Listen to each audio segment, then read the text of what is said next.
Ce podcast est réalisé avec le soutien du Centre pour la cybersécurité Belgique.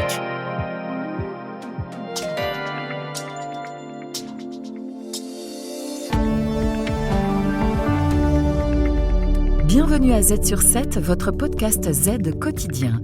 Aujourd'hui, nous sommes le 9 septembre et nous avons un tout nouvel épisode de Z sur 7 pour vous. Aujourd'hui, vous ne le voyez peut-être pas, mais vos magasins évoluent. Date de péremption optimisée, caddie intelligent, caisse enregistreuse autonome, les rayons sont remplis de technologies discrètes et souvent méconnues du client. Camille Delannoy, journaliste chez Trends Tendance, est l'invitée du podcast d'aujourd'hui. Carrefour, Delhaize et Colruyt se lancent dans la course des nouvelles technologies et de l'intelligence artificielle. Mais à quoi servent ces technologies exactement ? Représentent-elles une menace pour l'emploi ? À quoi va ressembler le magasin du futur ? L'info à ne pas manquer. Un expert interviewé par Trends Tendance analyse les racines d'une actualité forte. Souvent, ces technologies sont des technologies qui existaient déjà ou qui étaient déjà en développement et dont le développement et l'adoption sont accélérés en fait par la crise. Pensons par exemple, durant la crise sanitaire, beaucoup de gens se sont tournés vers l'e-commerce qu'ils n'utilisaient pas auparavant. Également aussi maintenant l'amènement de l'intelligence artificielle et des soucis, comme vous venez de le citer dans votre intro, concernant une vision durable. On veut éviter les gaspillages et autres, et donc on utilise cette nouvelle technologie pour pouvoir diminuer ces gaspillages et mieux prévoir en fait les ventes ou les ventes ou les pertes éventuelles qu'un retailer peut avoir sur certaines catégories. Ok. Et alors, la motivation principale de ces retailers, finalement, via ces technologies, c'est quoi ? Est-ce qu'il s'agit d'améliorer l'expérience client ? Est-ce que c'est faciliter la vie des collaborateurs ou en fait optimiser tout simplement la rentabilité ? C'est un peu de tout, évidemment. Il est clair que ce sont des sociétés commerciales, donc on n'est pas au monde des bisounours, et donc ils vont évidemment faire attention à pouvoir améliorer leur efficacité et pouvoir améliorer leur marge et leurs revenus en bas de page. Maintenant, il ne faut pas oublier qu'en effet, pour le consommateur, ça apporte des nouvelles sensations, des nouvelles expériences clients et qui donc aussi améliore son expérience générale. Et là, je pense que les retailers qui les développent le font avec volonté d'atteindre cet objectif-là et pas uniquement un objectif pécunier. Même chose pour les employés. En fait, le fait d'avoir des meilleures technologies qui leur suppriment des tâches rébarbatives ou les aident dans certaines tâches, là aussi, en tant qu'employeur, un retailer aime de développer ce genre de technologie afin que son personnel et son cheptel d'employés aient une meilleure vie en général. Est-ce que vous avez des exemples justement de technologies qui facilitent la vie des employés ?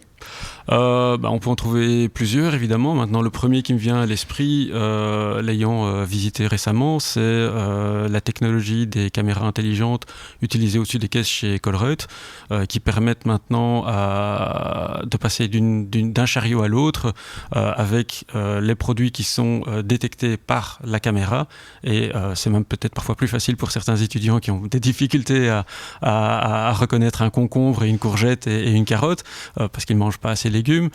Mais donc, eux n'ont plus ces soucis-là maintenant parce que cette nouvelle technologie les aide dans leur travail, en fait. Okay. Et justement, la distribution, vous venez d'en parler avec les étudiants, c'est aussi un secteur qui peine à recruter, justement. Est-ce que ces technologies peuvent être une solution et aider justement à recruter afin d'attirer, par exemple, une nouvelle génération ? Ou est-ce qu'au contraire, elles ont été mises en place pour justement répondre à la pénurie d'emplois ? Et il est clair que ça pourra aider à répondre à ces problèmes de pénurie sur certaines tâches ou certaines choses que l'on peut automatiser. Par exemple, dans les entrepôts, dans les autres endroits où on peut vraiment automatiser tout ce qui est inventaire et éviter les tâches rébarbatives de quelqu'un qui va faire du comptage, introduire l'erreur humaine et autres, qui c'est pas très folichon en général pour un personnel. Et donc, c'est difficile d'attirer quelqu'un pour faire ce genre de travail aussi. Donc on peut alors là, de ce côté-là, concentrer Délégué à la machine. Voilà, délégué à la machine.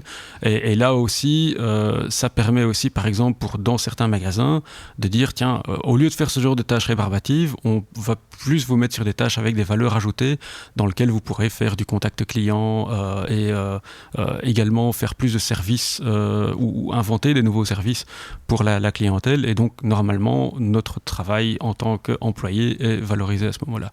Et n'oublions pas non plus que toutes les nouvelles technologies peuvent aider dans cette pénurie, mais vont aussi créer une série de nouveaux emplois. Par rapport à il y a 10, 20, 30 ans, on n'avait pas des community managers qui faisaient des posts sur des médias sociaux pour justement travailler le branding d'une entreprise. On n'avait pas tous ces services en ligne qui peuvent vous aider quand il vous manque une vis dans votre frigo Ikea ou votre couch que vous venez d'acheter. Et donc, ce sont aussi en fait des services et des nouveaux emplois qui sont créés. Et n'oublions pas aussi que tous ceux qui sont là pour développer ces nouvelles technologies, ça crée pas mal de nouveaux emplois dans le monde de l'IT et du software. Alors justement, on parle de développer ces nouvelles technologies, mais on le sait, la marge dans la distribution, elle est assez faible. Est-ce que vous pensez qu'en Belgique, c'est suffisant finalement pour investir dans ces technologies ?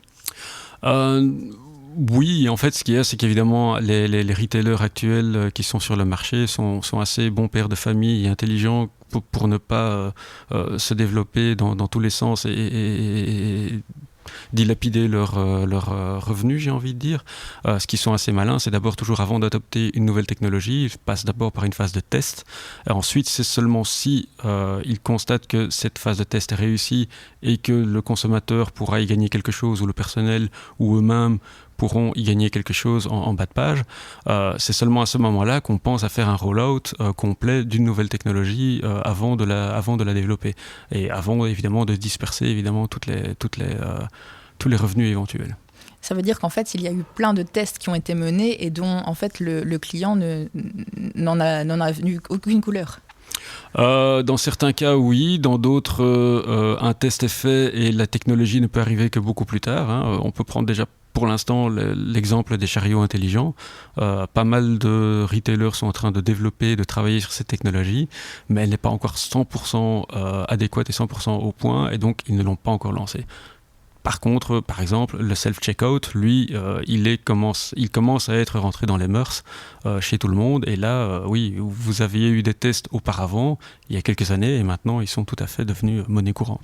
Alors, avec le caddie intelligent, vous faites référence à Colruyt. Colruyt, qui est notamment le distributeur qui a le plus d'avance sur ses concurrents aujourd'hui en termes de technologie. Est-ce que vous pensez qu'il peut amener la Belgique à un point stratégique ? En d'autres termes, est-ce que la Belgique, aujourd'hui, en technologie, est compétitive ? Disons que Colruyt est un très bon élève, évidemment, avec sa division technologie. Maintenant, les autres retailers tentent aussi des choses en Belgique. Donc, citons comme Les Deleuze et Carrefour qui ne restent pas trop derrière non plus. Maintenant, replaçons aussi les choses dans le contexte. Malheureusement, la Belgique reste un petit pays.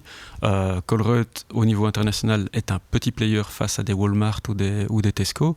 Et il y a une quote que j'aime toujours citer aussi, parce que quand je regarde aussi les innovations par rapport aux États-Unis ou à l'Asie ou au Moyen-Orient, ce qu'on peut vraiment constater parfois en général, c'est que aux États-Unis on développe ou on invente, en Chine on copie ou en Asie on copie, et en Europe plutôt on régule. Et donc on est vraiment plutôt sur cette phase-là, et donc la Belgique est peut-être un peu en retrait par rapport à d'autres endroits dans le monde. Et alors justement, par rapport à cette réglementation, vous faites aussi référence au RGPD, j'imagine, de l'Europe, qui fait qu'en fait, les retailers ont peut-être moins de marge de manœuvre sur les bases de données. Ça veut dire que les retailers américains ont plus d'avance dans la personnalisation, qui est aussi un grand enjeu du retail. Oui, en effet. La personnalisation est un des grands enjeux, et en fait elle est facilitée et réalisée grâce aux défis auxquels tous les retailers font face aujourd'hui, qui est le défi de la big data. Donc savoir que vous êtes cliente chez tel retailer, que vous êtes marié ou non, que vous ayez des enfants ou non, que vous avez tel âge, et et donc toutes des informations personnelles doivent être storées, doivent être aussi analysées et pouvoir être utilisées par le système du retailer, ce qui n'est pas donné à tout le monde. Heureusement et clairement en Europe, on régule plus facilement là-dessus. Donc on connaît tous le GDPR, entre autres. Et donc, il y a quand même des pare-feux et des contrôles pour pouvoir régler que, oui, on peut travailler sur la personnalisation, mais pas aller non plus faire tout et n'importe quoi, ce qui n'est pas forcément le cas dans d'autres régions dans le monde, qui est parfois aussi quelque chose qui les frappe aussi quand ils arrivent en Europe et essayent d'installer ce type de solution. Et donc de ce point de vue-là, oui, le retailer aujourd'hui en Europe et notamment en Belgique doit faire attention logiquement à ce défi de la big data. Et quelque chose qui existe aux États-Unis et qui est développé également en Belgique, ce sont les magasins autonomes. Est-ce que selon vous, ça peut être l'avenir du retail tout simplement ?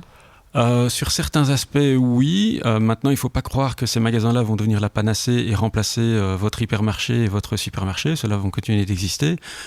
Ces magasins autonomes ont en fait une existence intelligente à trouver là dans les endroits où installer un magasin classique. Quand je dis classique, c'est briques et mortier avec des caisses, du personnel et tout un investissement assez conséquent. Donc des endroits où ce n'est pas forcément viable de placer un magasin classique, ces magasins autonomes ont tout à fait raison d'être. Et on peut souligner d'ailleurs que c'est une solution en fait qui peut améliorer ou comment dirais-je, ouvrir des nouvelles portes à la franchise. Parce qu'au lieu de franchiser des magasins classique, encore une fois, les briques et mortiers, on peut imaginer se trouver face à un système où un retailer va franchiser ce type de frigo intelligent ou de machines technologiques intelligentes et où vous, moi, nous avons un métier, on pourrait très bien décider qu'en deuxième activité ou troisième activité, on investisse dans ce type de magasin autonome, que l'on puisse tout simplement faire cette gestion le matin avant d'aller à notre autre occupation classique, en ayant nous-mêmes fait nos courses et autres, parce qu'en fait, on n'a pas avec une grande logistique qui a besoin d'être livrée avec un camion 38 tonnes et ce genre de choses-là, en fait. Et donc pour vous, en fait, ces magasins autonomes ne sont pas une menace pour l'emploi, mais au contraire, une opportunité, donc. Très clairement, c'est très clairement une opportunité pour créer des nouveaux emplois de magasiniers, de franchisés et autres qui peuvent alors là se développer dans le futur. Vincent Panel, c'est une dernière question.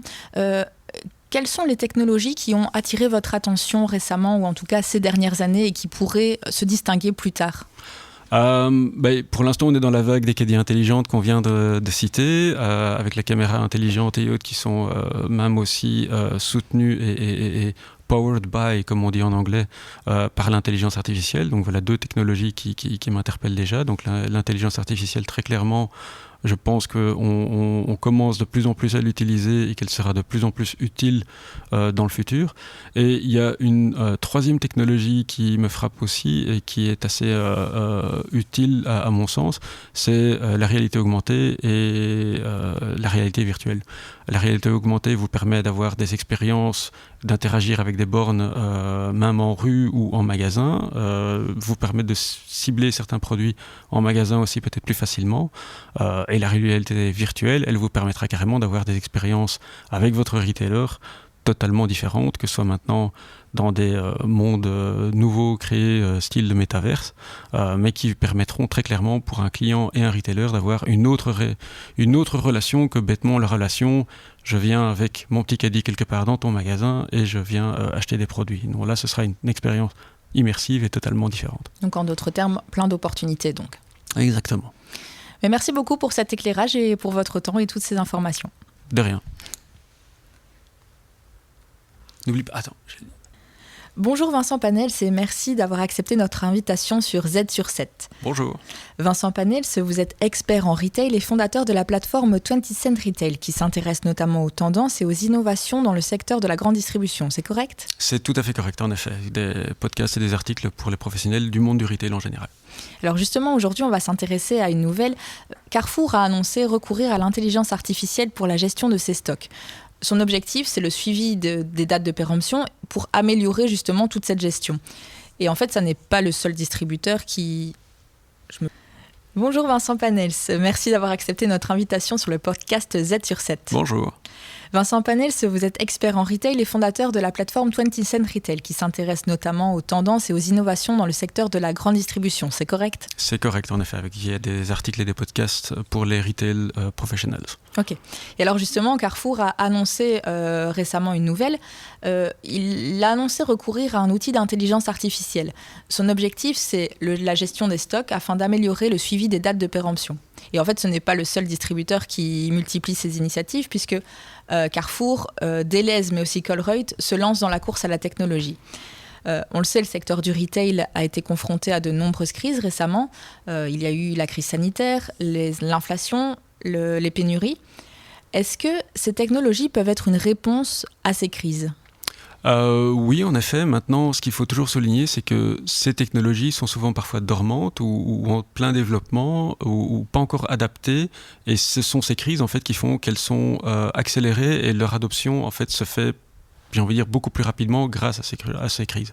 Pensons par exemple à la crise sanitaire. Après le Covid, beaucoup de gens sont passés à l'e-commerce et au digital qui n'avaient peut-être pas forcément utilisé auparavant. Et les retailers qui étaient en retard ou qui n'avaient pas encore fait ce pas-là ont foncé justement dans la technologie digitale par besoin et enfin en se rendant compte que cet outil était tout à fait utile pour leur business. Et alors, quelle est la motivation en fait de ces retailers ? Est-ce qu'il s'agit d'améliorer l'expérience client ? Est-ce que c'est faciliter la vie des collaborateurs ? Ou est-ce qu'en fait, finalement, c'est juste une question de rentabilité ? C'est un peu le tout. Il est clair qu'on est face à des sociétés commerciales, donc on n'est pas au monde des bisounours et ils ont besoin de faire gagner de l'argent à leurs employés, à leurs actionnaires, etc. Et donc forcément ils ont une envie pécuniaire derrière d'avoir une meilleure efficacité qui améliore leur bas de page. Maintenant ils sont aussi tout à fait corrects et tout à fait genuine, comme on dit en anglais. Pardon de parler en anglais, mais ils sont tout à fait honnêtes quand ils disent on souhaite aussi améliorer l'expérience client et l'expérience de nos collaborateurs à qui ces nouvelles technologies peuvent aussi également profiter en fait. Est-ce que vous avez des exemples de technologies qui facilitent justement la vie de ces collaborateurs ? Bien sûr. Par exemple, Colruyt a développé une caméra intelligente au-dessus de ses caisses qui permet en fait aux collaborateurs de ne plus devoir à chaque fois encoder tel ou tel produit et passer la scannette quand ils passent le produit, ou l'item qui est acheté d'un caddie à l'autre. Et ça facilite beaucoup la vie même des étudiants qui ne savent pas connaître la différence entre une courgette, une aubergine et un autre légume, puisqu'en fait la caméra le fait pour eux et donc là c'est vraiment clairement une innovation technologique qui facilite le travail pour les caissiers et améliore aussi même la relation avec le client qui voit aussi clairement que le passage à la caisse se fait beaucoup plus facilement. Et alors la distribution c'est un secteur qui peine à recruter.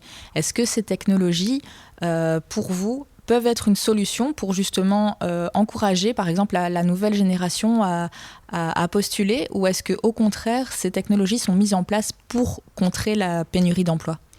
Il est clair que certaines technologies aident de faire face à ces pénuries d'emploi grâce au fait qu'on peut automatiser certaines tâches rébarbatives, répétitives, les tâches telles que l'inventaire ou même parfois des tâches dangereuses dans les magasins en utilisant des robots de magasins pour faire des déplacements de grosses palettes dans les entrepôts et autres. Donc ces choses-là sont plutôt attirantes parce qu'en fait un nouvel employé peut se dire « Ah tiens, j'aurais plus à faire ce genre de choses-là ». Donc on peut se dire que ça aide la pénurie et ça va aider les employés à ne pas devoir faire face à ce type de tâches. Maintenant, n'oublions pas non plus que ces nouvelles technologies amènent des nouveaux métiers qui n'existaient pas auparavant. Il y a 20-30 ans, on n'avait pas des community managers, on n'avait pas des gens qui étaient dans le développement IT pour développer toutes ces nouvelles technologies. Et donc, ces nouvelles technologies, en plus de pallier à une pénurie, créent aussi un certain nouveau cheptel d'emploi à remplir.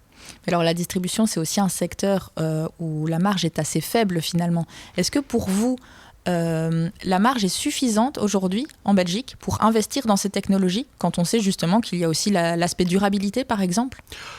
Il est clair que pour les retailers, malheureusement, ils font face à des marges très réduites. On ne va pas citer des chiffres, mais parfois c'est très alarmant et très interpellant de les entendre. Maintenant, un retailer est aussi un bon père de famille, un très bon gestionnaire. Il ne va pas se lancer et commencer à dépenser ses deniers rien que pour lancer une nouvelle technologie parce qu'il a entendu parler de nouvelles technologies. Il va d'abord la tester et c'est seulement si, lorsque cette technologie sera tout à fait épandable à haute échelle et de voir que cette technologie est utile pour lui, pour ses employés et ou pour ses clients, c'est seulement à ce moment-là qu'il va passer à un rollout d'une technologie complète. On a parlé tout à l'heure de cette caméra intelligente chez Colruyt. Ils avaient d'abord fait des tests avant de passer maintenant au rollout qui se fera dans les prochains mois. Vous parlez de Colruyt, c'est notamment le distributeur belge qui a le plus d'avance en matière de technologie sur ses concurrents. Est-ce que vous pensez qu'il peut placer la Belgique de manière compétitive ? En d'autres termes, est-ce qu'aujourd'hui la Belgique, elle est compétitive par rapport à d'autres pays ? Colruyt est en effet un bon élève. Maintenant, il faut malheureusement replacer les choses dans leur contexte. Colruyt, heureusement, n'est pas le seul aussi à innover. Je veux dire, Deleuze, Carrefour et autres, Tutti Quanti innovent également. Malheureusement, par rapport au monde, Colruyt est un petit player face à des players comme Tesco, Walmart, Amazon et autres qu'on peut citer. Et on voit clairement que, par exemple, aux États-Unis ou en Asie, on est beaucoup plus avancé qu'en Europe sur certaines technologies. On peut d'ailleurs toujours dire en général qu'aux USA on invente, en Asie on copie cette technologie et en Europe on régule au niveau de cette technologie-là. Seulement à ce moment-là on va commencer à avoir l'adoption. Donc on a un peu de retard par rapport à d'autres parties du monde. En matière de réglementation, justement, l'Europe a notamment régulé tout ce qui était données personnelles. Est-ce que ça veut dire que, par exemple, les retailers américains ont une avance considérable sur les retailers européens en termes de personnalisation, qui est aussi un des grands enjeux pour les retailers? On pourrait dire que oui, mais en fait, dans un autre sens, les retailers européens sont plus réglementés et donc on ne peut pas faire tout et n'importe quoi comme aux États-Unis avec les données personnelles de tout un tas chacun. En Europe, on peut évidemment avoir l'envie de faire des données beaucoup plus personnalisables, une expérience client beaucoup plus personnalisable et plus adaptée à chaque client, mais on ne peut pas aller dans tous les détails évidemment qu'on pourrait le faire comme se fait dans d'autres pays. Mais clairement, l'Européen en fait, essaie de trouver des nouvelles manières ou des manières intelligentes d'utiliser les données qu'ils ont. Également, et ça, c'est surtout ce point-là en fait, sur lequel il faut faire attention, c'est le point de vue de la cybersécurité. Si vous donnez toutes vos données à un retailer, y compris vos données bancaires, vous essayez et vous espérez quand même que celui-ci va faire attention à ne pas les utiliser n'importe comment et à les garder bien dans un clos fermé, que personne ne puisse les voler ou se les approprier. Et est-ce qu'aujourd'hui ça se résume à la carte de fidélité par exemple chez les retailers ? Pas uniquement en fait, enfin oui, même si c'est un des outils, mais quand on pense par exemple à des cartes de fidélité, on se dit bah oui, on peut avoir une personnalisation de son shopping list, on peut avoir une personnalisation aussi des suggestions qu'on va recevoir dessus, mais on peut peut-être aussi recevoir des suggestions ou demander de l'aide même à son retailer pour l'accompagner dans un régime plus sain. C'est d'ailleurs aussi pour ça que certains ont lancé des promos sur des produits plus sains en général. On peut prendre d'autres exemples où certains retailers ont des activités cross-canal et font des actions sur leur cross-canalité. Donc imaginons par exemple, vous êtes un jeune couple, madame tombe enceinte, vous allez alors là pouvoir faire vos courses chez Colruyt, pour ne pas le citer, mais également dans cet écosystème Colruyt, vous allez pouvoir aller faire votre gym post-natal et prénatal chez Gyms, les magasins du groupe, avoir des suggestions sur votre régime personnalisé et même aller dans d'autres magasins plus tard, pensant à la mobilité, vu qu'ils peuvent aussi vous aider avec un vélo plus grand via Bike République. Donc là, on voit vraiment clairement que cette cross-canalité et cette personnalisation peut aller très loin grâce au big data et grâce à cette carte de fidélité. Et alors, vous parlez de Colruyt. Est-ce qu'il y a notamment aussi en Belgique lancé des magasins autonomes, mais ça n'est pas le seul. Carrefour aussi l'a rejoint avec son Buy and Buy. Est-ce que pour vous, les magasins autonomes peuvent être l'avenir du retail ? Sur certains segments, certainement. Maintenant, attention, ce ne sont pas des magasins qui vont remplacer les magasins classiques. Quand je dis un magasin classique, ce sont les hypermarchés normaux ou autres qui ont briques et mortier, un toit et un personnel et toute une technologie à l'intérieur. Là où, en fait, on va voir qu'en fait, que ceci sera très intéressant, c'est que ça peut même être un nouvel outil pour la franchisation. Donc, ils ont une vie possible dans des endroits où un magasin classique n'est pas forcément viable à mettre. Accessible, des endroits plus reculés, les hôpitaux qui ont des heures un peu plus différentes aussi. Pendant la nuit, par exemple, on a alors là accès à un magasin autonome beaucoup plus complet et sympathique avec une offre plus variée et saine de préférence. Et donc, on peut aussi alors là imaginer termes de franchisation, que quelqu'un qui a un emploi va se dire tiens, j'investis dans ce type de magasin en tant que franchisé et la gestion de ces magasins-là est beaucoup moindre au niveau du budget à mettre au départ comme mise de départ, mais également ensuite par après, c'est quelque chose que vous pourriez faire avant d'aller à votre premier travail, le soir revérifier. Moins contraignant. Également, donc. C'est beaucoup moins contraignant. Vous pouvez vous faire réapprovisionner avec seulement votre voiture plutôt que d'avoir un camion 38 tonnes qui vient pour faire le réapprovisionnement de ce grand type de machine. Oui, non. C'est beaucoup plus scalable, comme on dit en anglais, donc c'est beaucoup plus mise à échelle adapté pour ces endroits reclus et autres. Et donc là, les magasins autonomes ont un coup à jouer pour leur développement encore de part de marché de retailers, mais aussi pour le développement de la franchise. Ça veut dire que pour vous, donc, ces magasins autonomes sont plutôt une opportunité plutôt qu'une menace pour l'emploi, par exemple? Très clairement, je veux dire, ce ne sont pas des magasins, comme je le disais, qui vont remplacer les magasins existants et tuer de l'emploi de ce côté-là. Ils vont tout simplement venir en complémentarité sur le marché et créer alors là d'autres emplois pour des franchisés éventuellement. Alors Vincent Panels, dernière question. Ces dernières années, dans les technologies, est-ce qu'il y en a une qui a attiré particulièrement votre attention? Il y en a quelques-unes forcément. Là pour l'instant on est dans la vague des caddies intelligents où tout le monde se rue dessus. L'intelligence artificielle très clairement est quelque chose qui maintenant se développe et se développera encore dans les prochains mois et prochaines années.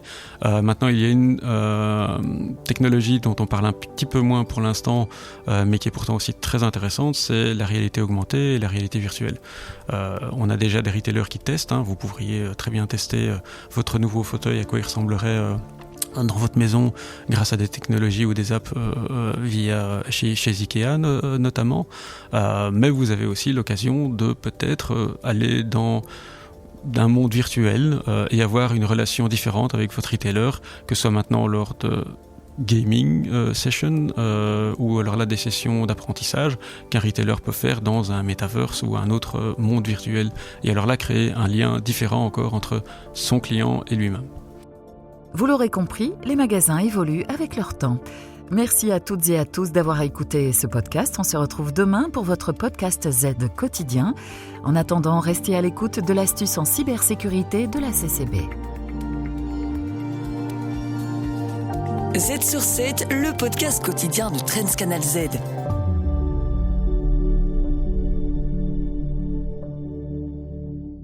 Le Centre pour la cybersécurité Belgique. Œuvrons ensemble à un avenir plus sûr dans le domaine de la cybersécurité. Bonjour, je suis Valérie du CCB. À partir du 18 octobre 2024, les entités NIS 2 sont tenues de signaler les incidents significatifs au CCB. L'objectif principal de cette notification obligatoire est de fournir une assistance aux organisations qui en ont besoin et de partager les informations techniques sur l'incident avec d'autres organisations critiques. Toute situation dans laquelle la confidentialité, l'intégrité ou la disponibilité des données ou des services a été compromise est considérée comme un incident.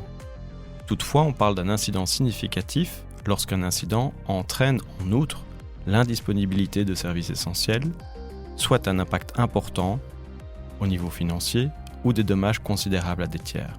Une alerte précoce doit être faite dans les 24 heures, avec ensuite la notification dans les 72 heures, et un rapport final dans les 30 jours après la notification. Consultez la page atwork.cephoneweb.be pour plus de détails. Le Centre pour la cybersécurité Belgique. Œuvrons ensemble à un avenir plus sûr dans le domaine de la cybersécurité.